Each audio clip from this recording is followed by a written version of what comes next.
Hello, everyone, and welcome back to the Bell Ringers podcast. Colin Daly here with Ben Goldstein. We've done one game of the NLDS. There were, as Ben and I were just saying, a lot of problems. Phillies lose, a very, very disappointing outcome, a very, very disappointing process to get there, a winnable game with lots of poor choices, lots of lackadaisical plays. The Phillies, in their franchise's history, have never won a playoff series in which they have lost the first game. They are 0-8, Ben. 0-8. What are your initial thoughts from game one? I've been saying it. I feel like all year this reminds me of what I've seen the last three postseasons. Lackadaisical hitting, not working great at bats, outside of maybe an inning. The bullpen coming in and not doing their job, and not great managing. So it really nothing here. I hate to say it, but like you get yourself excited for these games, and then you watch the games, and it's like this looks really familiar, and it's just like there's no more magic. Like this team only won with magic in 22. And it sucks to say, but that right now, it's hard to say that I have a lot of faith now watching what I saw game one and just getting some deja vu from last season against the Mets and the final games of the NLCS against Arizona. Just stuff that reminds me of things I want to forget. And it all comes back to when you have the same roster and the same coaching, what's going to change? Obviously nothing. Yeah, I don't know, Ben. I mean, it was definitely not the outcome we were looking for. A 5-3 loss for the Phillies.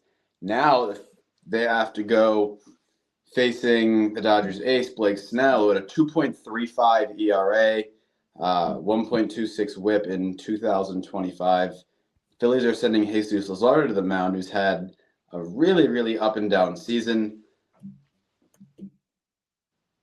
The Phillies are 2-8 in their last 10 playoff games. That isn't good. They're 1-4 in their last 5 at home. Like when you look at it, you love and live for Red October playoff baseball back in Philadelphia. They're not winning games at home, and they're really not winning any games at all. This last 5 goes back to game 6 of the playoff series in the 2023 against Arizona. They've won 1 game since then, and that was a game they really didn't deserve to win against the Mets. No, they have not won. They have not dominated a playoff game at home since game 2 of the NLCS in 2023. It's just they haven't had it. I don't know what it is. And I'll tell you, Ben, there's a lot that we have on our agenda to discuss today about last night's game. Like, I think a lot of the issues, there were some coaching problems, some pitch tipping problems. There was an injury we're going to talk about. But I think the common denominator for all of this team's postseason struggles in the last, this postseason, definitely last year, and then a little bit we saw in 2023, it boils down to the offense. The guys who need to hit big have not hit big in the moment. We saw yesterday was it 1 for 13? 1 for 11. 1 for 11. The top of the order was 6 strikeouts. I think I saw. Yep. That doesn't fly at all. Like in any situation, that's not going to work. I mean, these are the guys who have hit big for the Phillies all season. They're RBI guys, they're power guys, they're contact guys. They're the 5-tool players that can do it all. They didn't have any of the tools working for them last night. They were the 0-tool players. That's not gonna work. When was the last time we saw Kyle Schwarber have a good playoff at bat? Well, you didn't see it on Saturday. He went 0 for 4 with 3 strikeouts. 2023. It's been like since when did he hit the homer? Game 5 of 2023. We had the home run. I know he had the homer last year off Senga, but that was like the second pitch. and it really didn't end up mattering. But when you need your big dogs to eat, this lineup relies so much on your tops, on your guys, and your stars to come through. You saw in the the second, third inning last night where the Phillies got the runs. It was JT Realmuto, it was Harrison Bader, it was some of those guys towards the bottom of the order getting the job done. You didn't see the top of the order do anything until the eighth inning where Trey walked and Bryce got the base hit, which loaded the bases. And it would have been huge if Schwarber could have gotten a base hit there, bring in a run, but Phillies load the bases with 2 outs and Edmundo Sosa pops up and ends the inning. It was, you need your stars to come through, and your stars have not come through for you in the playoffs in a long time. Let's kind of walk through this game, Ben, because I want to touch on some of the things you just mentioned in a little bit more detail. And I think there's a lot that we can point out here, right? So first inning, Christopher Sanchez strikes out Shohei Ohtani on 3 pitches. I believe it was 3 swings and misses, right? Mm. Strikes out Ohtani. He strikes out, who's it? He got Teoscar to strike out. You're right. He struck out Teoscar to end the inning. It was great. I mean, Christopher Sanchez had, I think, 9 pitches in the first inning, and only 2 of them were out of the zone. It was a dominant. He was good. He was pounding the zone in those early innings. Right. Phillies offense gets rolling in the second inning. Still, you've got 2 scoreless innings from Sanchez. And then you mentioned it, right? It's JT Realmuto. He hits that triple. He's the third oldest catcher to hit a postseason triple. He does the celebration. Harrison Bader did his job perfectly. I thought Bader crushed that baseball. I thought that ball was going a long way, but no, it was like in front of the warning track. There were a couple like that last night, I thought. Who had the other one? The Schwarber one in the first inning. He just got under like a fastball from Ohtani. It was hit. I mean, it looked like Teoscar Hernandez's back was on the wall. I won't jump ahead. There's another one I want to mention, but oh yeah. So Phillies offense gets rolling. Bader gets the sac fly. At this point in the game, I'm thinking like we've got this. Like it's the 3-0 lead. Our starting pitcher is pounding the zone, and the guys who like haven't had their turn to come up big yet are the guys that we know can do it. That was the big thing. Is I'm like, all right, so I know that JT's on his game today. I know that Bader's on his game today. I can trust Schwarber, Turner, Harper. That's what I was thinking. I'm like, those are the 3 guys that I know are going to do their jobs. I don't have to worry about them. They're going to heat up. They're going to be the ones who give us insurance, right? The guys that are the gamble, that were the ones that we're supposed to be making the difference, are the guys at the bottom who you don't know if they're going to be on or off that day, right? You can't afford to lose those games when your bottom of the lineup players come up big, because those are the question marks in the lineup. Sure. So then we move on. Christopher Sanchez, it's what, the 6th inning. Sanchez gets hit around. 2 runs score. That's a big problem. Is Christopher Sanchez, it was 82, 83 pitches, and he starts to get hit around. And it's not like he was sitting for a while. The offense was pretty stagnant against Ohtani at this point. Ohtani was great. I mean, he had the one not great inning in the second, but other than that, he handled the crowd. It was a great crowd. Ohtani handled the crowd very well on the mound. At least he got the show. He was excellent. It was really in person. It was special to watch Ohtani go out there and do his thing. Because I don't know how much longer he'll really be pitching for. I mean, 6 innings, 3 hits, 3 earned, 9 strikeouts and a walk. I know what this Phillies offense is. I know that they're not great in the playoffs, and they're jumpy and all this stuff. But I mean, early the Phillies did what they needed to go into Ohtani, and that our key is to have patience at the plate, get their starters out of the game. They were doing that early against Ohtani, and then it just kind of they get those runs and things flipped. Started chasing a little bit more and not having great at bats, and Ohtani really settled in. So I commend Ohtani. He's a great, great pitcher, but. Back to Sanchez, if he can't go, if he's not going to be able to shove this postseason, the Phillies have a huge issue because that's your ace. Your ace in the playoffs is a guy that needs to get up there in triple digits and command and just go out there and pitch. And if they don't have that from Christopher Sanchez, who are you going to get it from? Because we know Ranger doesn't really go deep in playoff games. He just kind of battles through. He'll get you 4 or 5. We don't know what we're going to get from Jesus Luzardo. We'll find that out on Monday. But like their guy was always Wheeler that could do that, or Aaron Nola. You don't have them anymore because Nola had an awful season. He's not going to pitch this series. And Wheeler obviously is out for the year. So you have to rely on Christopher Sanchez to go more than 94 pitches in 5 2/3. And you look at it, 5 2/3, 4 hits, 2 runs, both of them earned 2 walks and 8 strikeouts. He pitched well, but this is not encouraging. No, I agree. Or anything. It's not on him. I don't think you're saying that either. Like he did his job. He did his job. I think Sanchez did his job. However, if he is going to fizzle out like he did after like 85 pitches, the Phillies have an issue with Christopher Sanchez in the playoffs. That works out in the regular season. That's great. You pitch dominant 85 innings, you'll have 2 runs with 90 pitches. Fine. Still a great outing. In the playoffs, you need to be going into triple digits as the ace and going into the 6th or 7th inning, or he was in the 6th, going into the 7th inning and just keep it moving, keep it chugging, and keep shoving. He didn't do that. He did not shove. And that is a problem. Yeah, it kind of looked like he ran out of gas at the end. Now, I know. Now, Ben was in the ballpark last night. I was not. I don't know how well you could see. In his last inning, he missed every single pitch in the same spot. He pulled. I had a TV like kind of next to me. So after every pitch I was looking up, I was like, perfect. He was missing. Yeah, every single spot was down to a righty. It was down and in. Every single pitch. And then he leaked his changeup out over the plate, and guys were hitting it. The movement on his changeup as the game progressed, I think, diminished a little bit. That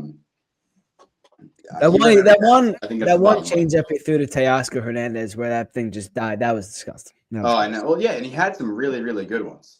But toward the end of the game, his command and his stuff they downgraded.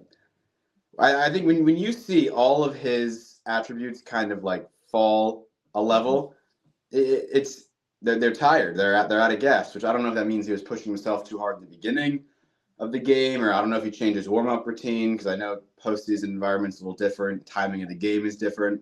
I don't know what it was. Could it be? Do you think it has something to do with him just being, excuse me, like hyped up as the number 1 starter, and in that moment he was kind of hyped up and just rocking and rolling, or is this just because he was firing away, he was in the triple digits early in the game. Does that have something to do with it, or am I just making things up? It could. I think there's definitely a chance there. Now, one thing, and I'm going to do a search because I don't have his page up, but I was prepping for the pregame show yesterday, and I noticed this season he's always struggled in the 6th inning. And I don't know. I'm sure there's a little bit to do with it's later in the game, but when he makes it past the 6th inning, he has a very good 7th, a very good 8th, and a very good 9th, which I think is very, very strange. Could it be? I mean, I guess that's a typical time when you're facing the top guys for the third time. Right, yeah, third time around. So, and that was the situation last night, right? He had Ohtani, Betts, and then Teoscar Hernandez, who's the one who,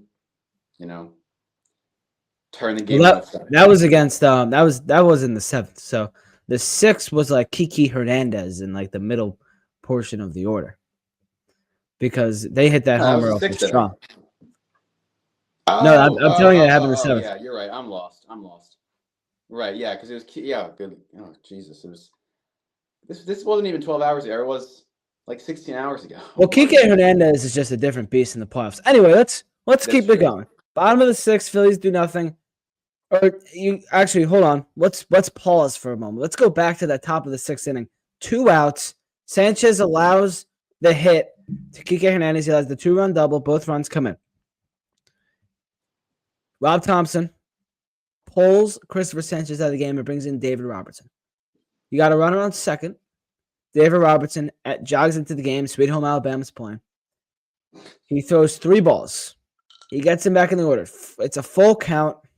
I believe this was against Alex Call. No, wait, pinch hitter. This is against Max Muncy. Right. So Robertson, he throws the 3-2 pitch. It's a weird. Max Muncy check swings at it. It bounces. It dies right in front of Robertson. He goes out there, jogs it over, gets the flip. End of the inning. Huge out by David Robertson. It was great. And he should have hung it up after that. Bottom of the 6th rolls. Phillies do nothing. Top of the 7th. Out comes David Robertson again. And that is where you just kind of felt things turn. In the moment, I was confused, but I was also kind of where else do you go? And then I see what they bring out later in the 7th, and I'm like, oh, that's where you should have gone in this inning. But yeah. So Robertson comes in, and I don't understand what Rob Thompson's thinking is, because he does this all the time. All the time. He puts out a reliever, they get 1 big out. And that's all you need. You get the 1 big out. But he always sends them back out there for the clean top of the inning. Or bottom of the inning, wherever they are. He always does this. In the playoffs, in the regular season, he always does this. And Colin, it never works. So here's what I saw last night. I think I understood what he was thinking, right? Shohei Ohtani was due up 3rd that inning. So his plan was to bring in Matt Strahm, the lefty, to face Ohtani, the lefty. And I think that makes sense in theory, but what he's losing sight of is if he's the 3rd hitter, you're going to have to make a switch in the middle of the inning. And I've never been a pitcher in baseball, but I've played a lot of baseball, and I don't think anyone likes coming in at the beginning or at the middle of an inning, especially when there's a good chance there's going to be runners inherited. No one likes that situation, especially because do we really think that Robertson's going to go and get both of those first guys out and it's going to be nobody on, 2 outs, Strahm versus Ohtani? No. Because if one of those guys gets on, then you're bringing in Matt Strahm with at least 1 runner on base, less than 2 outs, to face the best player in baseball. Who wants to be put in that situation when you know more than likely that is going to be the reality 3 batters from now? It does not make any sense. So yeah, I understood what he was thinking, but he was looking in that moment. He was not looking 3 batters down the line and thinking about the potential situations that could arise. That's a big issue if your manager is not thinking ahead. So yeah, Robertson allows the 2 hits, and then up comes Ohtani. Strahm comes into the game, and another thing, Strahm has not entered a messy inning all year. This is not something we've seen. Strahm is always a guy that enters the time for new roles. No, definitely not. Rob Thompson tries to get cute in the playoffs. It doesn't work. It obviously does not work. You have not won a World Series yet. You go back, Game 6 of the World Series, 2022, Zach Wheeler's cruising. He pulls him out of the 6th inning, and then the Phillies allow the homer to Yordan Alvarez. Why not just let Wheeler face Yordan? It's your best pitcher who was on fire against, their best hitter. It's just trust your guy. Don't go to the bullpen. Trust him. But obviously it didn't work. The Craig Kimbrell usage over and over and over again in 2023. But at that point, you're kind of who else do you have? You gotta make some changes. Orion Kirkring as well late in those games. Just you're trying to get cute. It's not going to work. What about Tanner Banks? Tanner Banks is another great option that you could have done for that. You put him in the messy inning. He always comes in with inherited runners, and he always finds his way out of it. You could have done that in the 6th inning. In that 7th, you could have gone with Matt Strahm or David Robertson for that full inning. I'm okay with Robertson coming in the 6th. Yes, but also when you think about it, you could have saved him for the later, because if I'm Rob Thompson, I would rather have David Robertson on the 8th inning than Orion Kirkring, just on base how the season has gone. Orion Kirkring was really good in that 8th inning, which was very encouraging. But you have your roles in the regular season, and now you're changing them already. Because David Right. Robertson was always supposed to be the 8th inning guy, setup man for Durant. I don't know. He lives in the Robertson 6th. struggled lately, though. Yeah, but so is I Durant. don't know. I don't think he's as good as a pitcher as a lot of people think he is. No, he's certainly not. He's 40 years old. I've But never I mean, seen other I than Jamie Moyer. There's no good 40-year-old pitchers or Ranger or Roger Clemens or Randy or whatever. But I think I would have actually gone to Tanner Banks in that 6th inning, made that was sure how he got out of it. Yeah. Then I would have given Robertson the 7th, Strahm the 8th, and then let Duran finish it. But we didn't get that far. This is like a moment where I don't like the 3-hitter minimum for relief pitchers, because what you could have done is back in the day, this could have also gone into that thinking is you bring out Tanner Banks or something for the 6th to clean up the inning, and then you put Robertson in for the first two hitters in the 7th, and then you go Strahm and Ohtani just right there. You only need 2 batters for David Robertson. Now that goes for your thing is bringing in the guy in the middle of the inning, but with that rule, you have a lot more flexibility. You're right, and fortunately, the Phillies don't play today, so they are able to expend every resource. And that's another issue. This is another issue. You put out David Robertson for the next inning. You have an off day the next day. Everybody is available. Everybody. You were off for a week.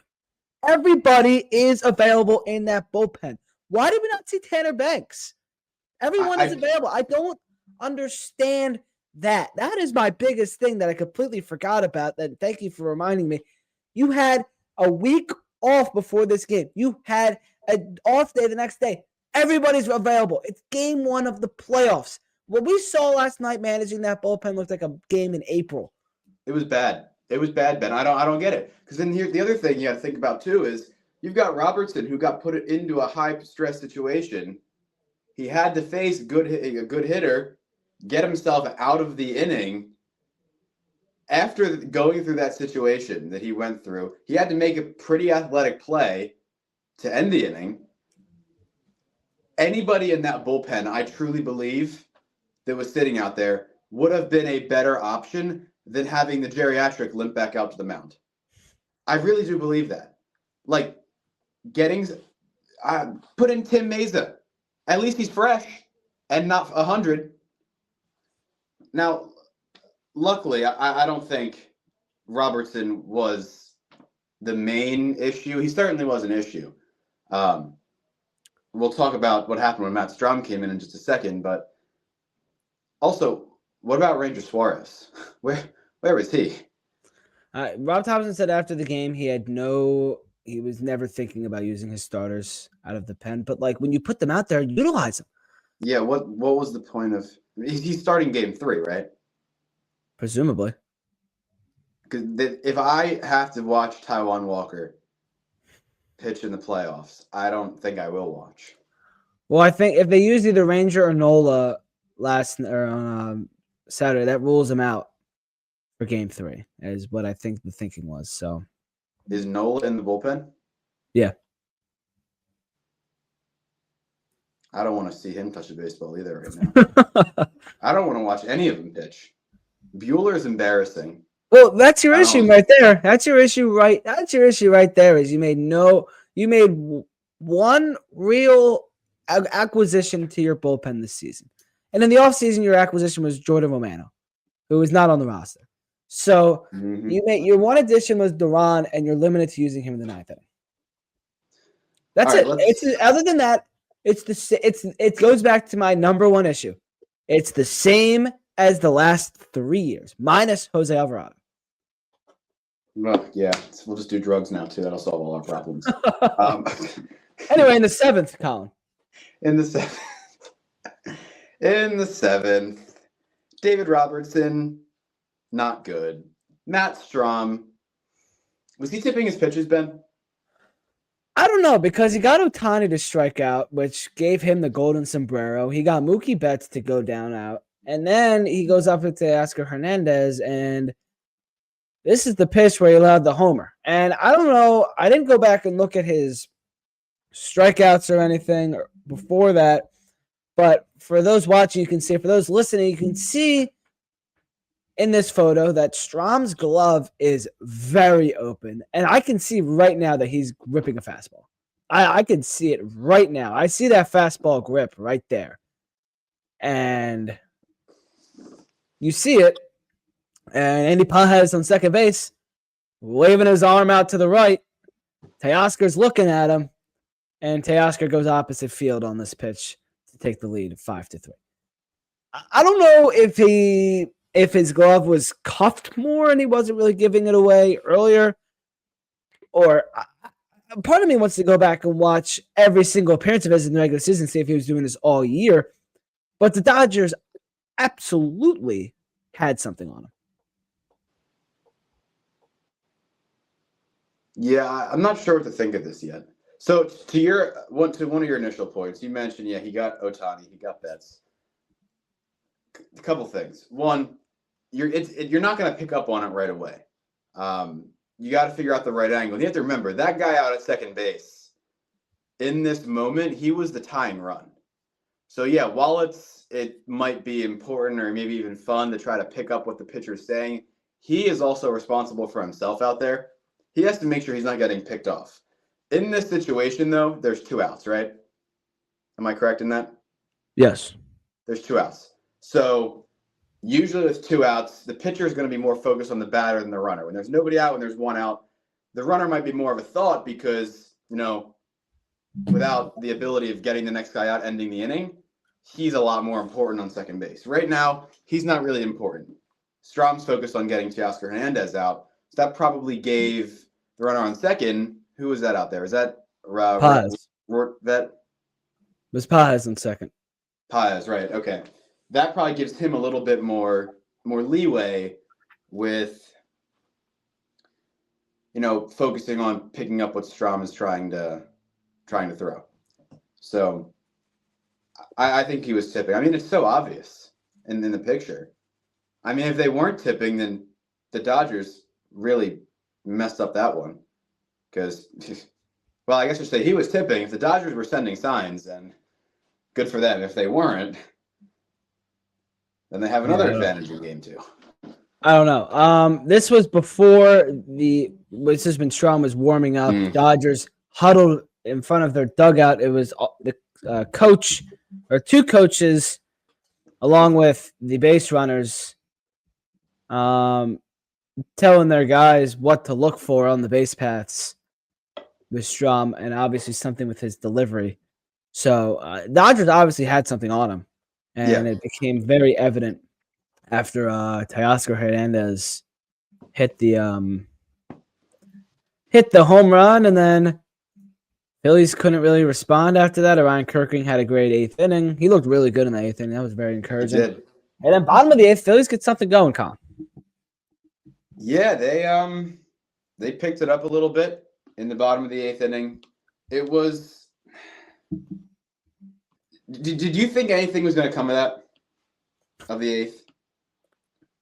Where were you on that? I'll tell you right now, when I was sitting there in the 8th inning, and I see Bader's turn in the lineup come up, and I hear Nick Castellanos' name get announced. Oh, Christ.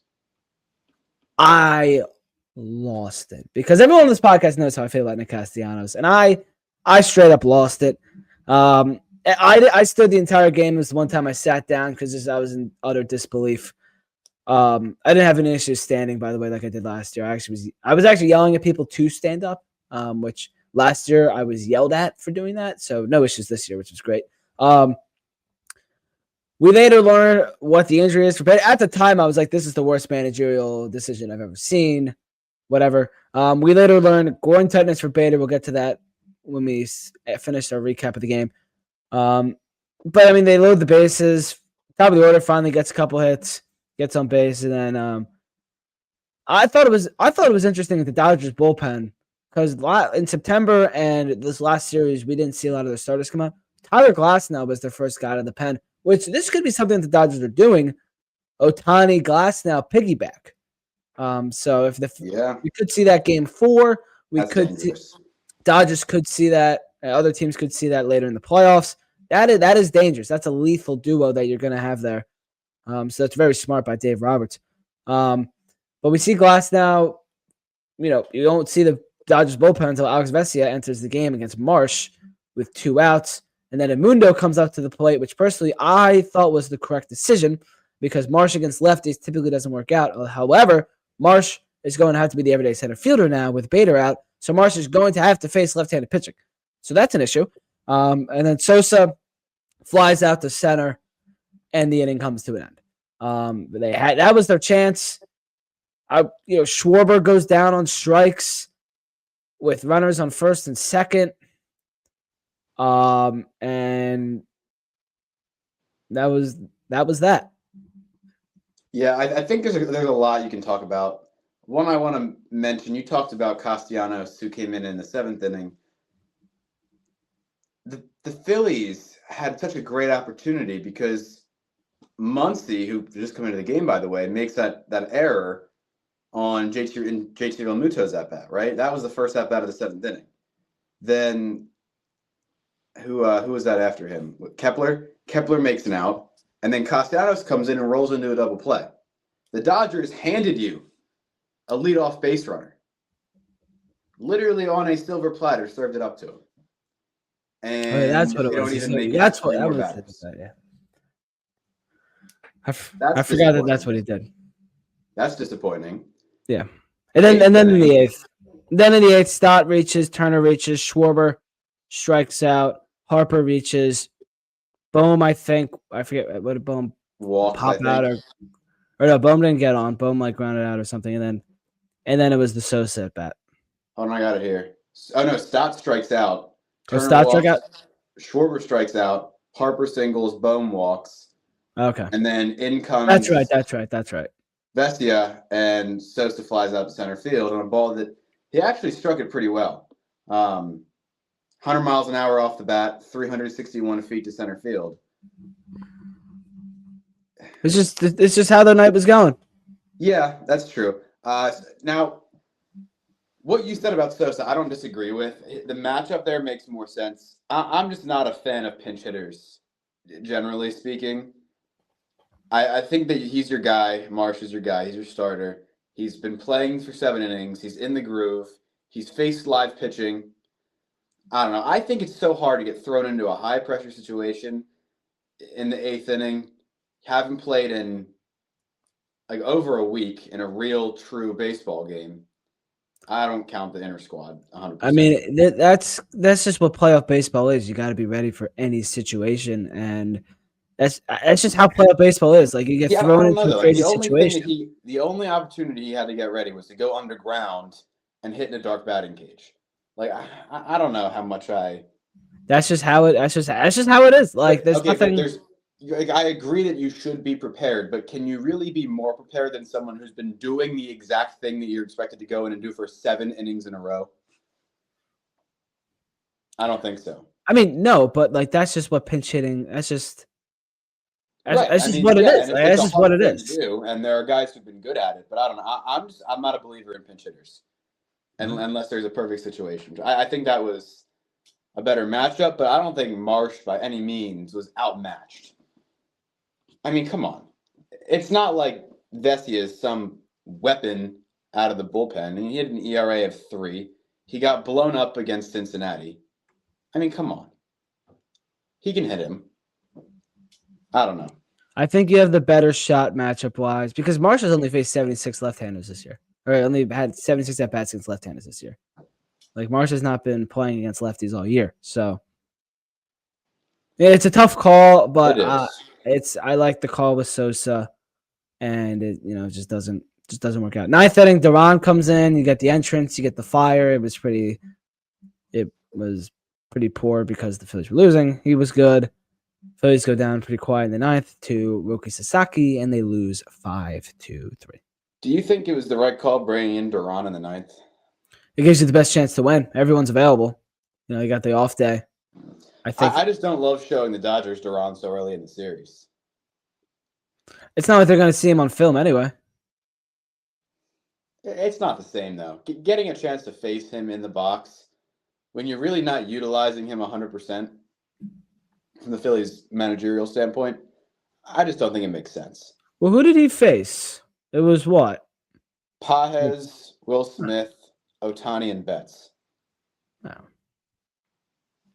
I mean, yeah, I guess Ohtani and Betts is the only guys that I'm really concerned about seeing Duran, but yeah, that's fair. But I don't know. I think I still need like a couple hours to process this game. There's just so many things that are questionable that have happened. And now Bader has the groin tightness, which is a we really can talk big about issue that. because a center fielder with a groin issue is really a big problem. He had the sac fly. He had the great sliding catch. I think that was the 5th inning. That was a great grab. He said after the game he's determined to return sometime this series. He'll get imaging on Sunday. We'll know more on Monday. Yeah, it's tough because he's been your spark in that lineup. He's been amazing defensively in center field, and now you're going to have Castellanos, Kemper, Wilson out there, and you're going to put Marsh to center. You know, you'll probably move Kepler, or either depends on who you go with. I can tell you right now who the Phillies are going to go with, and nobody's going to be happy about it unless the people that are still falling for the Nick Castellanos propaganda. But you know, you're going to have Casty in right, you're going to have Kepler in left, and you are back to square one. You are back to square one. And Marsh in center field. Yeah, and this is what we saw in the beginning of the year when you weren't getting great stuff in the outfield. Like when the outfield was bad in the beginning of the year, that's what was out there. It was Marsh, Kepler, and Castellanos. And now you're back to it in October. And it just goes to not having a lot of depth in the outfield. And you know, if Johan Rojas is healthy, you can at least get good defense in center field, but he's got the quad issue. So it's really bad. It's really, really bad. And Marsh, I don't feel confident with it either because obviously the Phillies don't see him as a everyday player because they pinch hit for him in the 8th inning. They obviously don't see him as an everyday guy. And now you have to have him as an everyday guy against Blake Snell, who's a left-hander on Monday. Probably wouldn't have even been playing. Yeah, I'm not sure if their plan's going to, because I swear to God, if I see Weston Wilson in the starting lineup, I don't know what I'm going to do. That's bad. You can't do that, right? I think they would have if Bader was healthy, but not this time.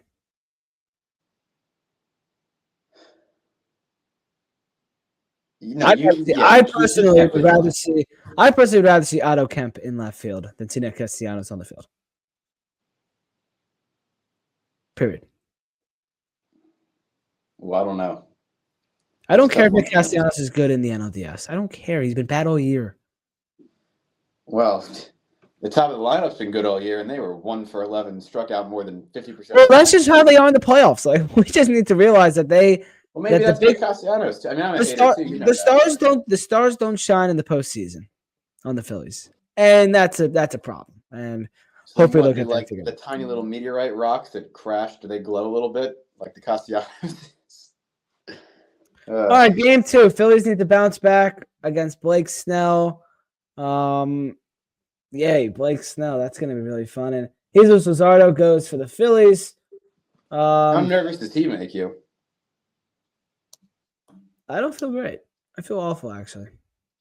Yeah, I mean, I can totally see a situation where he doesn't make it out of the 2nd or 3rd inning. Because he had a lot of starts like that. I mean, the reason he's got a, 3.92, is it, ERA? 3.94, I can't remember. The reason he's got a 3.9-something ERA isn't because he was a bad pitcher. It's because in the 1 out of every 4 or 5 starts that are bad, he is the worst pitcher in the NL East.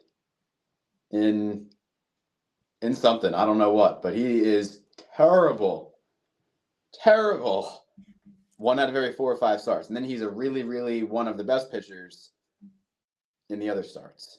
Recently, against the Dodgers, he had a bad start 2 starts ago. It was against LA in LA. 7 innings, 6 hits, 4 runs, 1 walk, 6 strikeouts. His last start against Miami was excellent. He threw 7 innings, 3 hits, no runs, no walks, 10 strikeouts. So hopefully we'll see that again from Luzardo. He hasn't pitched in a while. He looked really good in the inter-squad game. Struck out all 9 of his outs in 3 innings were on the strikeout. He got Schwarber to strike out, got Harper to strike out. He was on Harper's team. He got Turner to strike out, got Schwarber to strike out. He was really good. So Bader to strike out. So I feel okay about Luzardo. I feel bad about everybody else. I don't think Luzardo will be the reason for a Phillies loss on Monday. Well, Luzardo's also in good at home, so Yes. I think that will help his case. I mean, that's the reason he's starting tomorrow instead of Rangers Suarez. And I like that. I like that a lot. I like Luzardo's like kind of energy and aura kind of feels well at home. I feel like his energy matches. Where Ranger is just so that guy doesn't get bothered by anything. That guy doesn't get bothered by a thing. So I like having him kind of your stone cold killer out on the road. But I don't know. I'd like to see the Phillies win game 2, obviously. However, with these numbers at 2-8 in their last 10 playoff games, 1-4 in the last 5 at home, it doesn't got me feeling good. When your stars aren't shining and your bullpen is kind of cooked and you're tipping your pitches, I don't know how I'm supposed to feel good. And your manager's making bad decisions. Hopefully they all sit in the mirror and reflect after game 1. Like, we need to turn this around fast because if they go to LA down 2-0, we're going to be seeing a whole new roster next year. Yeah, so again, Phillies are 0-8 after losing the first game of the playoff series in their franchise's history. I agree, Ben. I mean, you could rattle off a whole list. I don't know what Thompson was doing. I don't know what Strom was doing. I don't know what the offense was doing, specifically Bryce Harper, Trey Turner, and Kyle Schwarber. I don't know anything. I feel like I don't know anything anymore. Everything last night was suspect. It was weird. Well, they better figure it out. They better. Thank you all for watching and listening. I will see you. Are we potting after game 2? Yes, we will see you after game 2 before the series shifts to Los Angeles. Thank you all for watching and listening to the pod. We appreciate you. Make sure to subscribe to the YouTube channel, rate us on the podcast apps, and follow us on all social medias. We'll see you after game 2. Hopefully the Phillies can turn it around. Go Phils.